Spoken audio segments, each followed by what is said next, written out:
Welcome to the Bahamas Tonight, the Northern Edition. I'm Shasheena Rolle. Thanks for tuning in. A new pope has been selected to head the Catholic Church worldwide. A cardinal of Argentina is the new pope, and he has taken the name Pope Francis I. We have local reaction from the Catholic community. Joan Davis-Roll reports. It was the white smoke that ushered in a celebratory mode of pomp and circumstance in the Vatican City as a new pope emerged and a new chapter in Catholic history unfolded. This historic day coming about as the February 16th departure of Pope Benedict XVI marked the first resignation in 600 years. It has ushered in a new era for Catholics the world over, and all eyes were on Rome, where cardinals gathered to select his successor.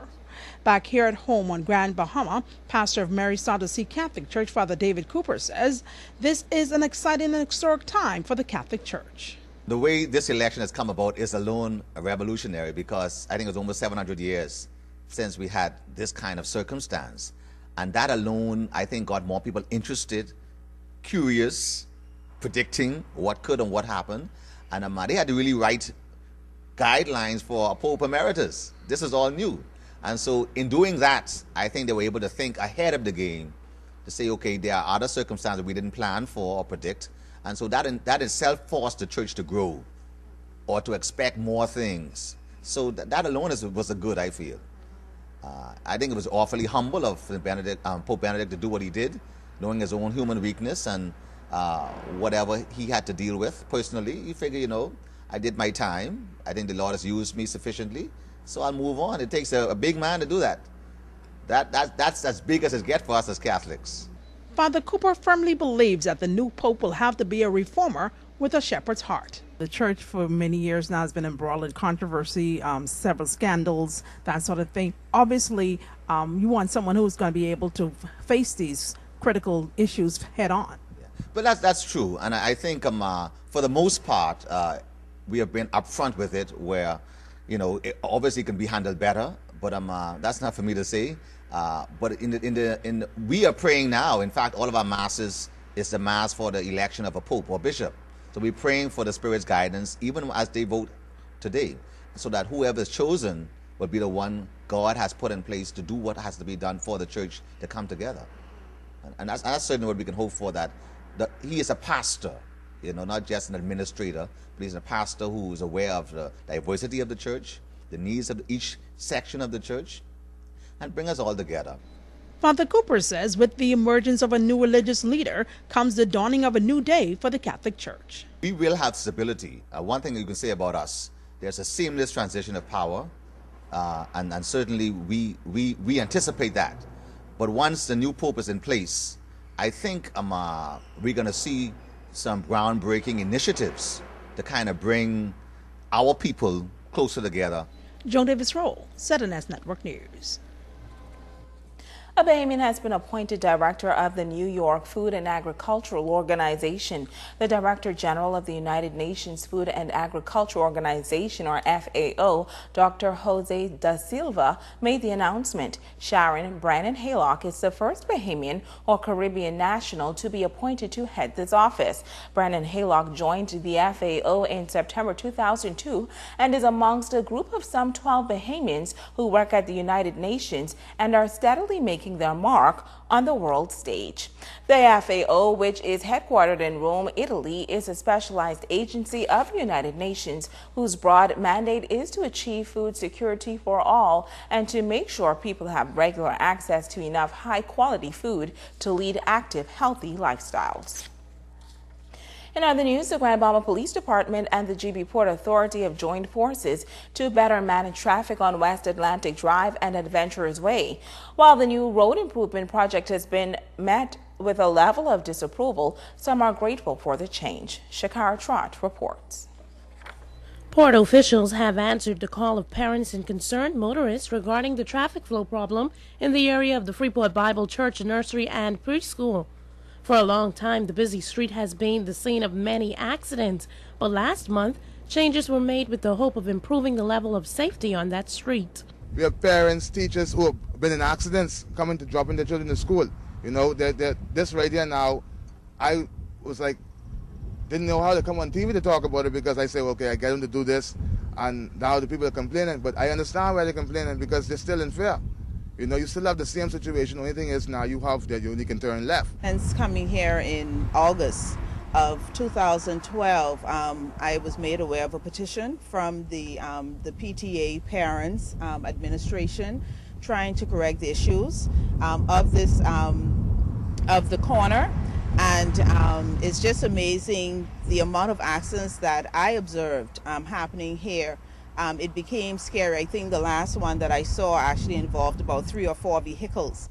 It's the language of the road, and according to Green and Adderley, some motorists are not complying.